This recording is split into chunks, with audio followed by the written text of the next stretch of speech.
Hmm. Hello YouTube, and I can only upload a video under 10 minutes, so I'm gonna have to try to make this fast. But yes, this video is basically going to be talking about how to basically improve the FILD method of music streaming. It's not hard to learn how to do. Basically, there are other YouTube videos that can describe how to do it. Basically, you're just twitching your fingers slightly by your side as you're falling asleep. So I'm just going to briefly just describe a sample method. You can go to bed at like say 12 o'clock at night, wake up around 4 to 6 hours later. I like to wake up around like 4 hours later, just because if I have too much sleep, it can be hard for me to go back to sleep. So ideally, you want to have a timer that can wake you up without you having to move, because that's going to be the scenario that contributes to you falling back asleep quickly the best. You can get such a timer off lucidology.com for free, and I believe there's an app called Lucidity, an iPhone app that you can get. And if you do happen to get up, I do what I do actually. It's kind of like a little dirty or a little cheesy, but I like to have or just take some Z-Coil, use the restroom, and then go back to sleep, and that will kind of help me to fall back asleep. But that may or may not um, be the best for everyone, but that's what I do. So basically, the point of this video is because most people will just say, okay, we'll just do FILD, and then within 10 to 20 seconds, you'll be within a dream, or you'll be within a non-physical version of your bedroom. That is possible. However, if that doesn't happen, you need to have something that you could fall back on, and you need to have a technique which you can do, and then in that you can cycle with FILD so that you can lucid dream through one of the techniques.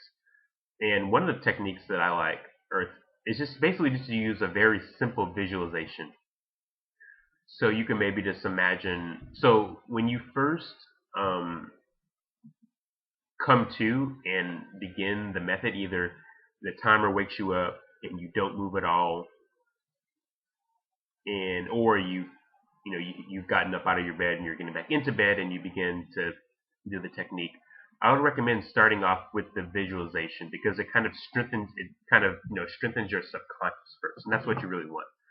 So within this simple visualization, you want to just imagine that you're walking around in your house, and then you're touching things, or wherever you've fallen asleep. So let's just say you've fallen asleep.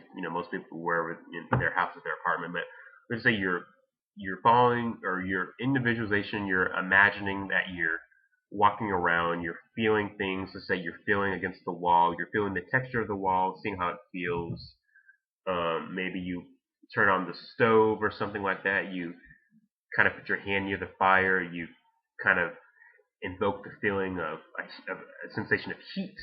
Maybe you turn on the faucet of water. You feel the water run through your hands. Basically, you want to give yourself, and whatever you decide to do within the visualization, you want to give yourself as much tactile information as possible, because you want to give because basically what you want to do is give your subconscious something to work with. Um, and what will happen is, if you've gone deep enough into trance, uh, the subconscious or your mind will make, or your surroundings will actually become the visualizations, and so you actually can feel the fire. You can feel the roughness or smoothness of the wall once you've visualized enough, or and then you can lucid dream from that perspective.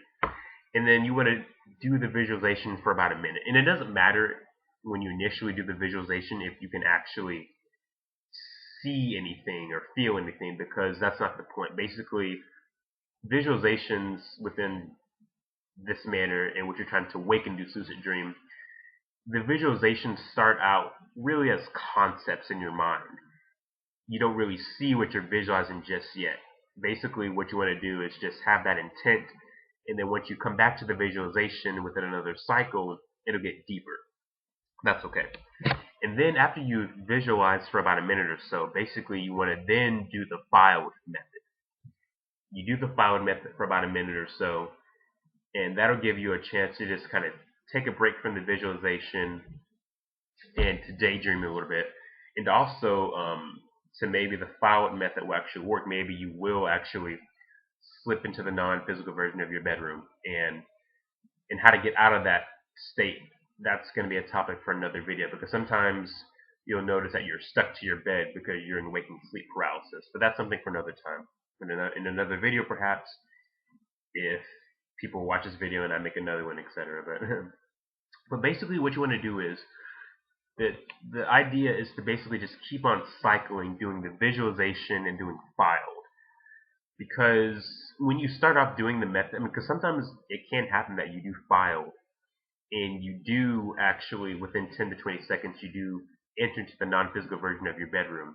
And that can happen. But if it doesn't happen, you need to have something else to fall back on that can still